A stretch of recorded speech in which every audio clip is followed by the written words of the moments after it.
This episode of the Too Savage for Democrats podcast is brought to you by the Patreon. That's right, we have an exclusive Patreon for those of you who are interested in helping support the show. You get access to a private Discord server with all of the other Patreons. You get access to the live streamed podcast while we record, the full video podcast, gaming sessions, giveaways, a bunch of other awesome stuff as well. So go to patreon.com/TSFDpod to join. Thank you guys so much for supporting the show. Now, enjoy the show. Attention. The Too Savage for Democrats podcast contains offensive content, dark humor, and is not suitable for liberals or mild-mannered children. For legal purposes, everything we say is satire.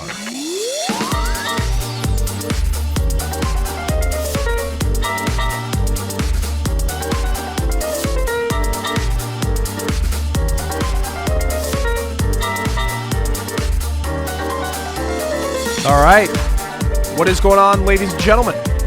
Welcome back to another episode of the Too Savage for Democrats podcast. This is episode number 105. Sans producer Steve again. He has been working a lot of hours. He will be back on the show. He's not gone. He's going to be back. But he has missed the past couple of shows. But it's okay. We'll power through without him while he's not here. Now, I have a couple things to say. We obviously have a packed show today. We're going to talk about the situation in Texas, what caused it, getting into the truth of that. Rush Limbaugh obviously passing away. We're going to talk a little bit about him. And I think this actually will have a bigger impact on conservative culture than a lot of people think. We're going to get into that as well. A lot of other topics to get to. A lot of interesting stuff coming up on the show. I mean, the topic folder is packed for today's show. But I want to start and just say something really quick. And I just have to get this out of the way at the beginning. Otherwise, I will forget. And that is that we've had a couple of people who joined the Patreon this week.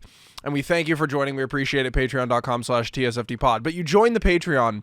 And when you join, if you want to get access, everything we do is given through our Discord server. So the access to the Patreon-only episodes, calls, gaming, like everything is through the Patreon-only Discord server. And the way you do that is if you join the Patreon, producer Steve reaches out to you and sends you a link to join the Discord. And then from there, he gets you into the thing. So some of you guys who joined the Patreon didn't check your messages on Patreon. So check your message on Patreon because we're not going to send you the information. We just can't send it to every single one of the Patreon. So check your message box or inbox or whatever on Patreon. Click the link, join the Discord, and you get access to all of the information on there. I know it's kind of complicated. I know it's a pain. It's like multi-step. I hate things that are multi-step, but it's just kind of, we have to do it. So yeah, anyway. And it also creates like a good situation just in case we ever get deleted. You know what I mean? We have an area where we can, we have all the people who like really support the show just there, and I can send out what we're doing next and everything like that. So that's just kind of my safeguard situation like that. But anyway, let's get into the Texas situation. So Texas has been having some issues. I mean, if you guys have been paying attention to the news, Texas, they basically are having mass power outages. They had like a once in just so long winter storm that there was snow, there was ice.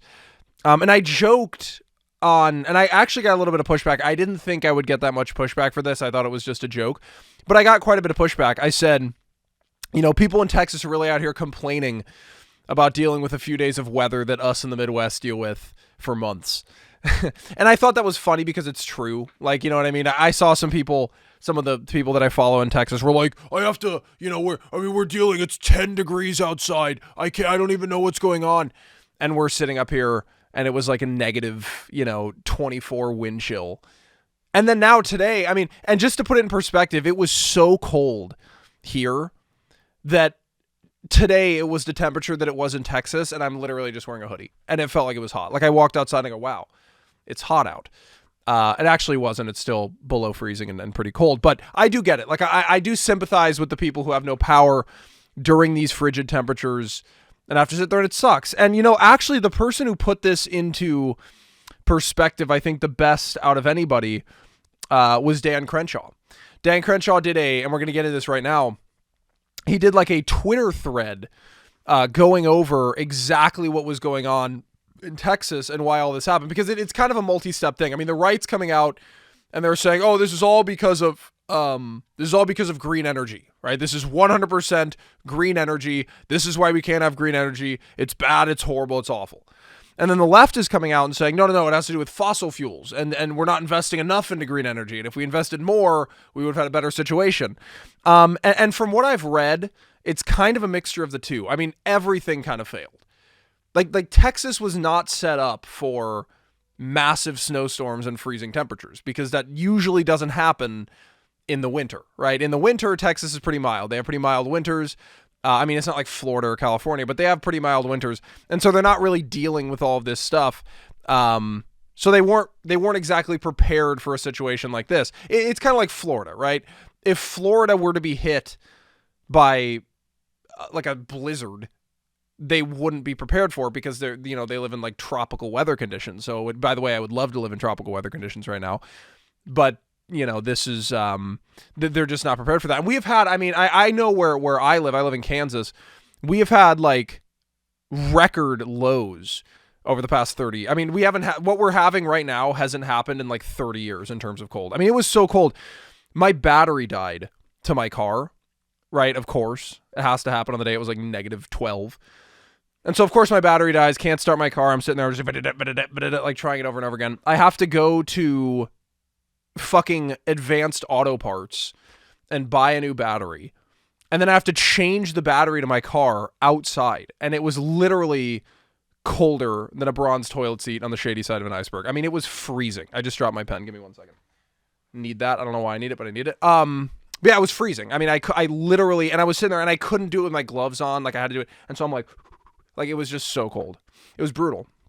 Not fun to change the battery in the frigid temperatures, but we did it. We got it done. And now I don't have to worry about it anymore. Like I was going outside and like starting my car. Anyway, we're digressing. Let's get on to the Texas situation. And by the way, I think there is a little bit of like, when it's super cold outside, I think there's a little bit of like mental toughness that you get from it. I don't know what it is. I feel like people who live in these super nice areas like California or Florida, where they never have to deal with the cold, I feel like us, like the one thing that comes out of these cold temperatures, the one thing that we can say that comes out of this is that we have a little bit more mental toughness. You know what I mean? Now, they would disagree vehemently, but I do think it does give us a little bit of mental toughness, because if you think about it, like if it's like 50 degrees in California, people are walking around in parkas, and in the Midwest and in frigid areas, we are walking around not in parkas when it's like below freezing outside. Like we don't deal with any of that. And so I do think it gives you a little bit of a leg up. You know what I mean? I don't know. I like to think of that at least. At least it gives me kind of like, that's what I think. That's really what gets me through the cold temperatures is, when I'm outside and I'm just like so cold in my head, I'm like, this is like giving me a leg up on people who don't have to deal with this. Now, would I much rather be in their shoes right now? Of course. But they're going to be in for more of a shock. Like I have a buddy who lives in California. I've had him on Gavin, right? He's come on the podcast before. When he was here last time was like 8 degrees, right? And I mean, he was just freezing because he's from California and he's blessed with the warm weather. But I don't know. I've always not minded it much, but this year has really thrown me off. But let's get into the Texas thing. I know we are way off topic, but that's what we do on this podcast. It's like the digressing podcast. Anyway, all right. So Dan Crenshaw did it. He listed it was like a numbered list of reasons why this happened, and I want to read off those. So number one were the frozen wind turbines. So that did play a role. A lot of people were saying it was just the frozen wind turbines. They weren't working, everything like that. He said, West Texas had wind turbines that had to be de-iced. The little energy power that regulators planned on being supplied from the wind was now gone. We have almost 31 gigawatts of wind installed on the grid, but on Monday we couldn't even depend on 6 gigawatts working. And then he continues and says, to make matters worse, existing storage of wind energy and batteries was also gone because the batteries were losing 60% of their energy in the cold. Bottom line, renewables don't work well in extreme weather and never will. And I think that's true, right? Like, and I think that's kind of that way about everything. Like super extreme weather, you really can just never rely on power, right? I mean, if there's a bad thunderstorm outside, your power goes out, right? It's just one of those situations where, and especially renewable energy, if situations get bad, you lose power. I think the bottom line from this, and we're going to continue with the list because this is super interesting, and I think people need to know what's going on, and I think we can learn from this so this doesn't happen in the future, because a lot of people are left without power. But you need to be prepared for this to happen. You can't rely, I don't know why this is there. You can't rely solely on like the government to give you. So if you have to have like extra bottle, because I know a lot of people's pipes were freezing. I know in Texas in some parts they were shutting off water, which was insane to me. So if you can have like bottles of water, or, you know, wood for your fire, like whatever you need to have that's going to be able to keep you warm, keep you hydrated, you know, MREs so you can eat, like whatever it is that you need to do, that just needs to happen. Like you need to be prepared for this on your own. Like this is, and I've never been, you know, the kind of person that like would want to rely. Like, I don't want to rely on the people that have to go repair the outage. I don't want to rely on the people, on the government. If my power I want to be able to help. I don't want to just sit here helplessly. Like that's, especially when it's freezing outside and you could literally die. I don't think relying on other people to fix your situation is the best thing. So I think that's the biggest lesson to be learned here, because we, you know, I was kind of joking about the Midwest thing, but we do deal with this a lot. We deal with massive amounts of snow. We deal with power outages, you know, Tornado Alley, and all that. So, we do have experience dealing with this kind of thing. And that's really what I've learned through the years, is that you just have to be prepared on your own, because there is going to come a time where, you know, your power goes out, it's cold, it's going to be a bad situation. Nothing happens at a good time. It's never sunny, 75 degrees outside, and then your power goes out and you're like, well, I guess I'll just go chill outside. Like, that never happens. It's always fucking massive thunderstorm, snowstorm, freezing temperatures, like whatever. Always happens at the worst time. All right, number 2, nuclear also got too cold. We only have 4 nuclear units in Texas near Houston and Dallas. One of the reactors near Houston turned off due to a safety sensor freezing. No problem with the reactor, but the lack of the sensor forced the plant to shut down as a precaution. And then he said in another note, this shows how safe nuclear is. Lots of safety precautions. And that's true. And I think as a country, we don't, and I do want to talk about this more on another episode of the podcast, but I think as a country, we need to move more towards nuclear energy and away from what we're doing. Like renewable, like wind turbines, solar panels, like we've talked about all that on the show. I just don't think, like, it's storing energy that's the biggest problem with that, right? Especially with the solar energy. Nuclear is safe, it's clean. I know there's been a lot of incidents like Chernobyl and things. By the way, if you haven't watched the Chernobyl documentary on Netflix, I highly, highly recommend it. Phenomenal. It's not even a document, it's like a docu-series, and I love it. It's not on Netflix, it's on HBO. I think I might have said that. I don't remember what I said. But HBO, check it out. It's so good. But you see things like that, and you go, oh my God, like nuclear, it's bad, it's horrible. It's actually very clean, very safe. If you look into it and do research, you find that it's very clean and very safe. And I think we should move more towards that. We just have to kind of change the narrative as a country to move in that direction. Because right now, a lot of people are against it. I would imagine if you were to poll a majority of the country, they would be against it. All right, number 3. We don't have enough natural gas online. ERCOT planned 67 gigawatts from natural gas and coal, but could only get, so I'm getting a message here, but could only get 43 gigawatts of it online. We didn't run out of natural gas, but we lost the ability to get it transported. Pipelines in Texas don't use cold insulation, so they froze. And again, that's another situation where they just weren't prepared. It was just underprepared. And that feels like kind of the situation around is just nobody was prepared in Texas for this kind of thing to happen. And so it happened. Because when you're not prepared for something, guess what happens? The thing you're not prepared. It's never like, if you're super prepared for something, even if what you're prepared for happens, it doesn't seem as bad because you're prepared for it, right?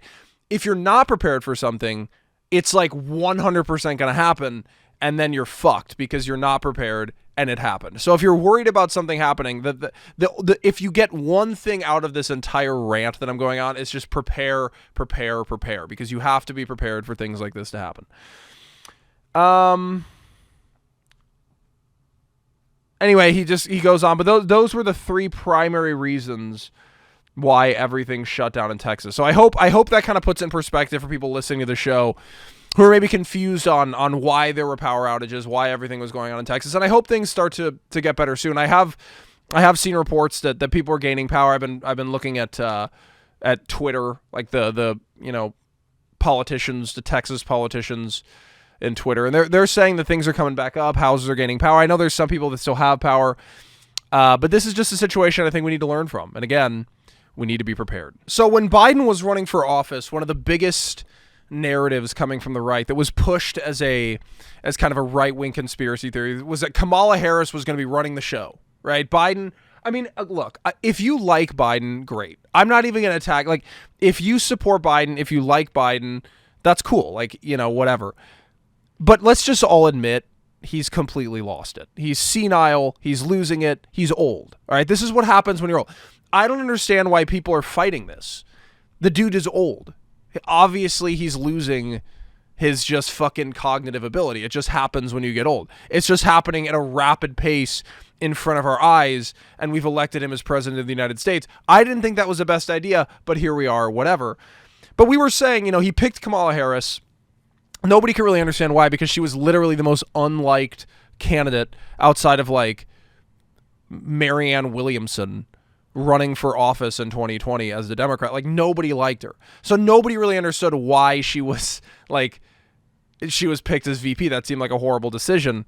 I guess people just disliked Trump more. And I think the COVID, we've talked about all this. We don't need to get into it. But everybody was saying, including myself, that Kamala Harris was going to be running the show. I'm not 100% behind the controversy that she's going to take over. I mean, she could, right? She could take over. She could become president of the United States. Biden has said he's only going to serve one term. So he's not going to be running, according to him, in 2024. Now, that might change. We know people say, I'm not running, and then they end up running. But we know that Biden's not running in 2024, according to what he's said himself. I mean, he's old, and he's losing it. And he knows he's losing it. We know he's losing it. Everybody knows he's losing it. So he's not going to be running. So I think Kamala is going to run in 2024 as the head of the ticket instead of Biden. But but one of the biggest things, she's going to be running the show. And the left said, this is a conspiracy theory being peddled by the QAnon supporters on the right. Now, first of all, I don't even support QAnon. And I don't really know that many people who support QAnon. I would agree QAnon's stupid. I've been saying it for years. And I'm glad that I have been vindicated in that claim, because it turned out it was a fucking ruse. But yeah, no. So this article pops up, and this is just something that we know about. Kamala Harris, this is from the New York Post, but not just from the New York Post. Everybody's reporting this. I just picked the New York Post article. Kamala Harris takes foreign calls on behalf of President Biden. Now, let me take the sunglasses off as I read this article, because I can't see without it. Vice President Kamala Harris on Monday held her second call with a foreign leader, speaking with French President Emmanuel Macron, after a talk earlier this month with Canadian Prime Minister Justin Trudeau, as well as with World Health Organization Director General Dr. Tedros, and I'm not even going to try to pronounce his name. I'm just not going to do it, because it's anyway, she talked to him in January. The calls boost the vice president's role in diplomacy. Former Vice President Mike Pence occasionally spoke directly by phone with foreign leaders, but that role generally was performed by former President Donald Trump, especially last year. A review of press notices from Pence's final year's office reveals no readouts of direct calls with the leaders of foreign nations. Harris expressed to Macron her commitment to strengthening bilateral ties between the United States and France. We know all this. But I think this is... Look... Again, if you support Biden, that's fine. I'm not here to attack. I mean, obviously, I don't agree with you, but this segment isn't for me to attack you for supporting Joe Biden. But I will say, can we just all admit this is her? I mean, she is running everything.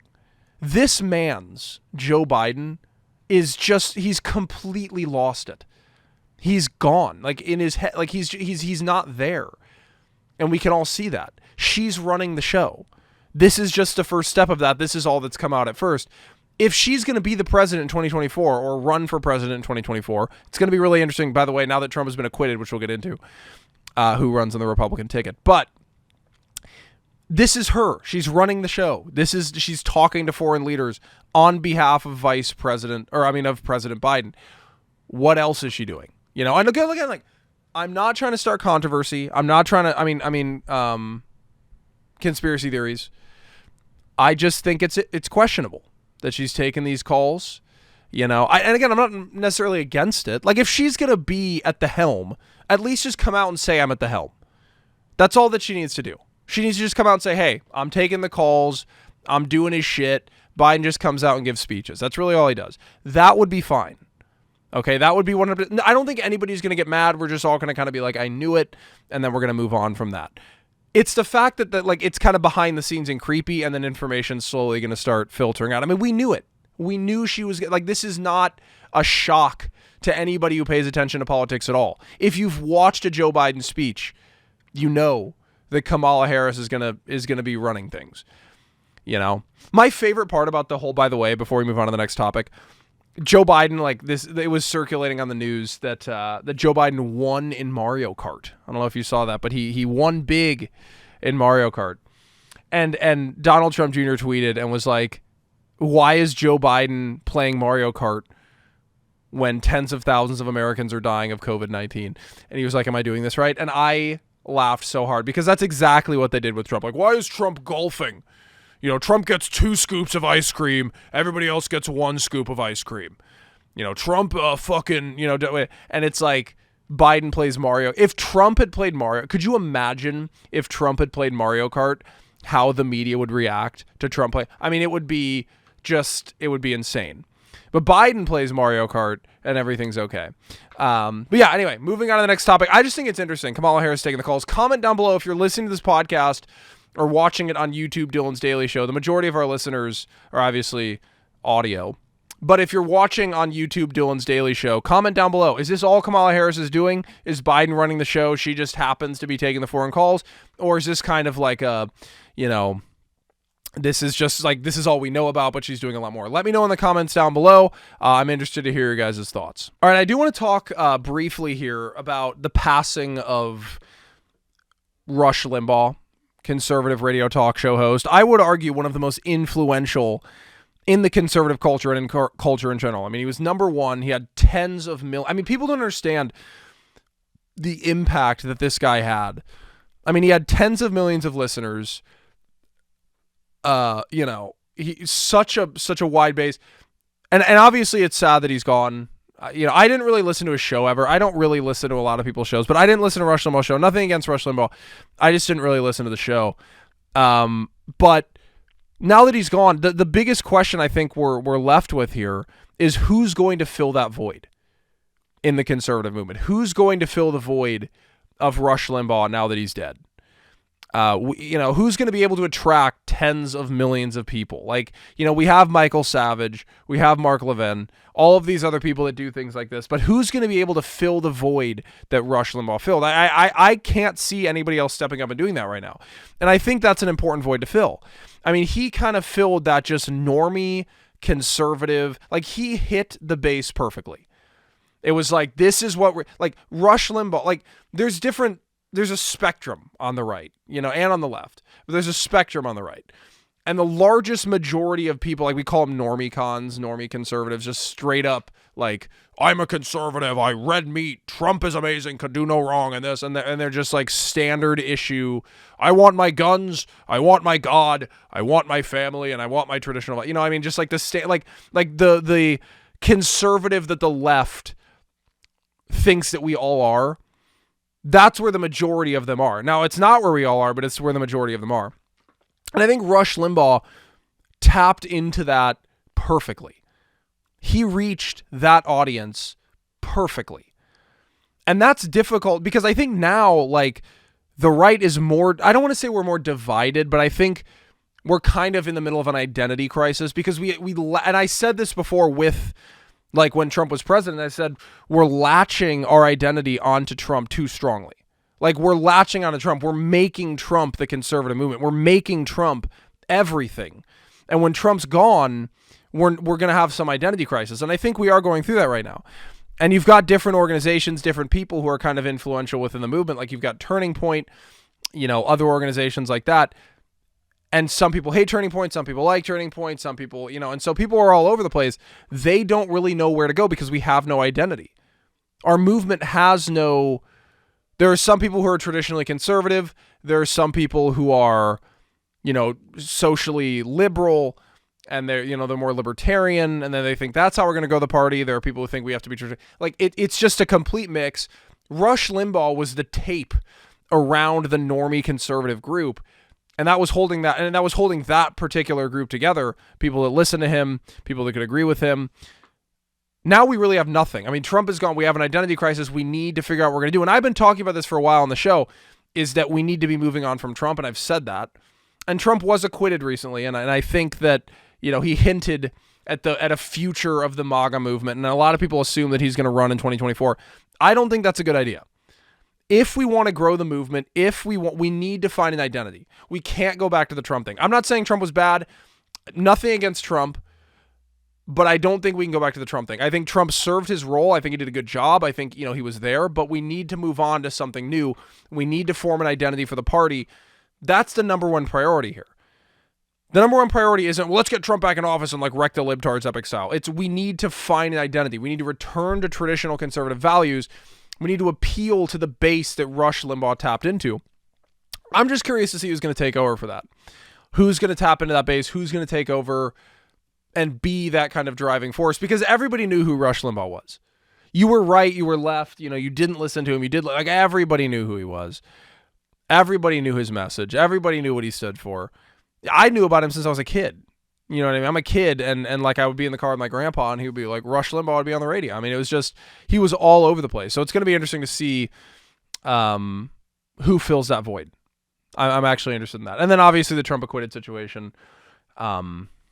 As well. So I have a funny story here that I want to get to, and then I have to get into the Patreon only deep topic section of the podcast, which we haven't done the past couple of weeks, but we're back at it now. Obviously, if you remember the Patreon, there's a section of the Discord called Deep Topics, and you can put deep topics in there. We throw on the deep topic sunglasses. If you're watching on YouTube, Dylan's Daily Show, you can see the Deep Topic sunglasses right now. They are currently not on my face because I'm not in Deep Topic, but they will be here in a minute because we are getting into it. But I want to get into this story that I think is funny. Then it's just a quick little thing.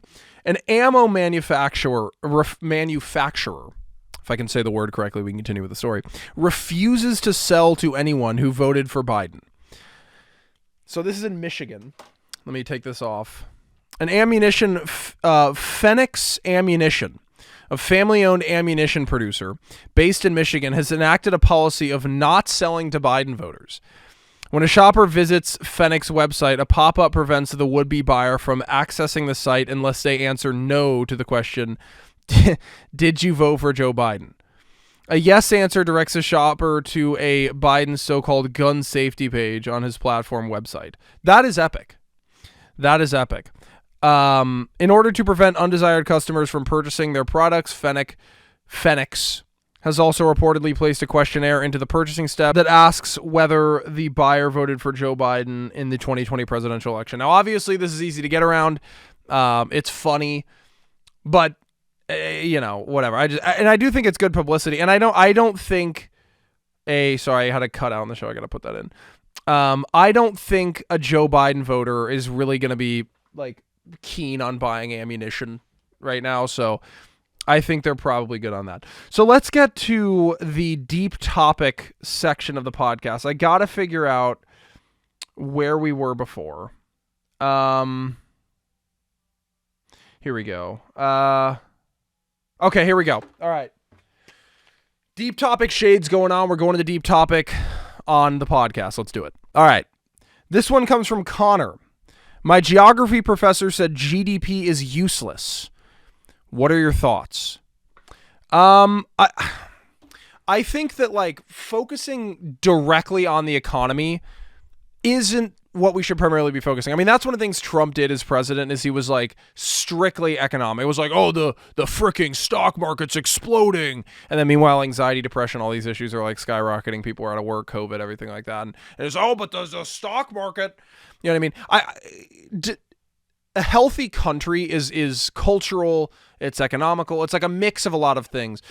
Primarily focusing on the GDP isn't the only thing, although I do think it's important. It is important in a lot of aspects. I don't think it's useless. I disagree with you, Professor, but it's not the only thing we should be focusing on.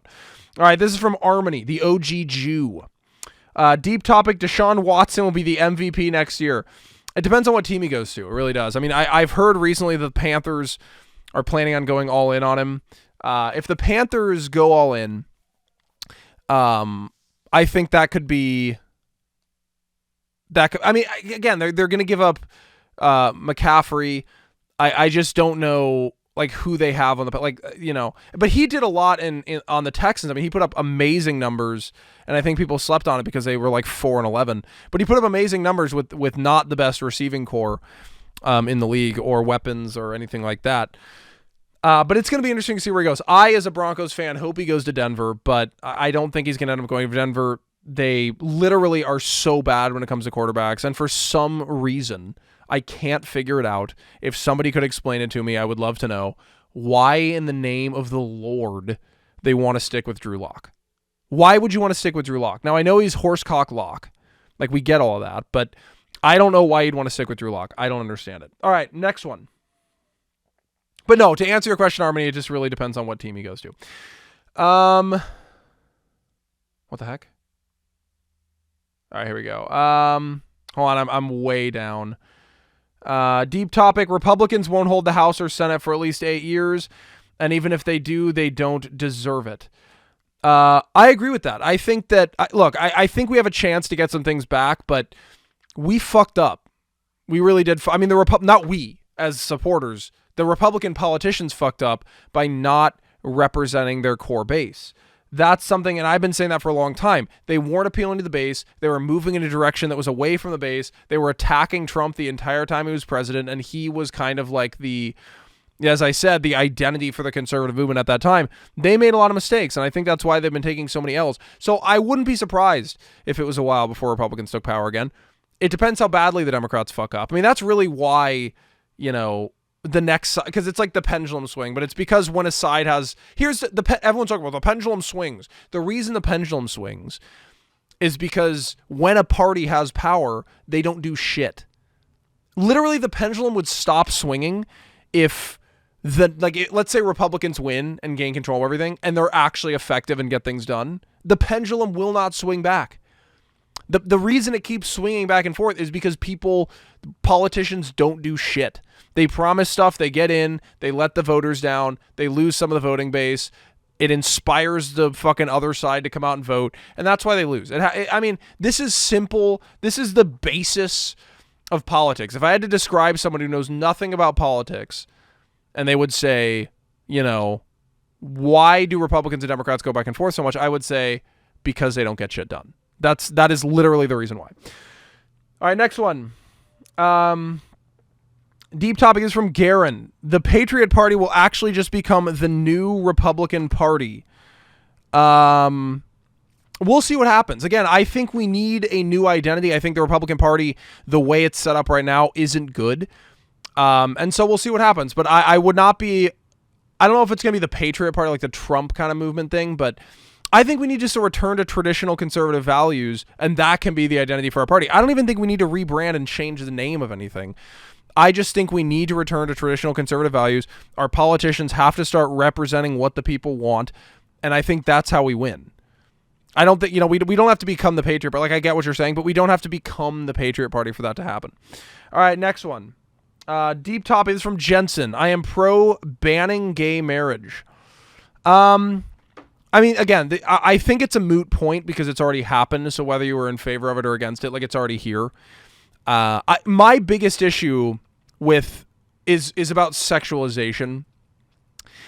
I don't really, personally, I don't care if people are gay, right? I'm not, as a Christian, right? I don't support the lifestyle, but at the same time, like, if you're going to be gay, like, that's your decision. Just like anybody doing anything I don't support, that's completely fine. And I'm not a perfect Christian either, God knows. So I really have no room to talk. But I would say the sexualization is the biggest issue. I wish that you could open Snapchat without being like, how to know if you're a fucking tranny? It's like, nobody cares. You're trying to indoctrinate people. It's so obvious. It's cringe. Just stop it and move on. And it's just really the over-sexualization. Like, the fact that you have to shove it down people's throats, and don't even do it with straight stuff either. Let's just stop sexualizing society. I think that would solve a lot of our problems. If you want to have sex with whoever you want to have sex with, do it. Just do it in the fucking bedroom and leave it in the fucking bedroom. Like, don't bring it out. There's no need for it to be out. It's useless. Diversity quotas and protected classes are racist. This is from Benjamin L. I do agree with you, Benjamin. I do think they're racist. You should pick somebody for a job based on their qualifications for the job. You should pick somebody to go to school based on their qualifications to go to that school, not based on race. I agree 100%. This one's from Jacob. Making federal laws is atrocious. I shouldn't have to be following the same set of rules as someone living in Louisiana. Yeah, I agree with you. And I think that people have the biggest thing I think people have mixed up is that the majority of the changes in your life come from your local politicians, not from the federal government. The majority of things. Like your local government will dictate how your life is managed more than the federal government. So I think it's actually really important to vote down ballot, make sure you get good people on the local and state level, because those are the people that are going to impact your life the most. But I agree with you. I think our country is so different. I think the people in California are drastically different than the people in New York, who are drastically different than the people in Texas, who are in Florida and Kansas and blah, blah, blah, blah. Everybody's different. This is why I've promoted the base region plan, which we've gotten into numerous times in the podcast. But I agree with you. I think, the federal level, you really can't when you have a culturally different country like this. If we lived in some like ethno-nationalist, everybody's the same culture country, then you could maybe do that. But it makes no sense here, because no matter what you do, 50% of the country is going to support it, 50% of the country isn't. And it's not even 50%. It's like 30% supports it, 30% doesn't support it. Like it's just cut up in different percentages. Like 10% likes it, 10% doesn't, 10% is neutral, 10%, could care less, doesn't really. Like that's really how it's cut down, because the country is so different. Like when I go to California, the culture there is so different than the culture here. I literally breathe a sigh of relief when I get back.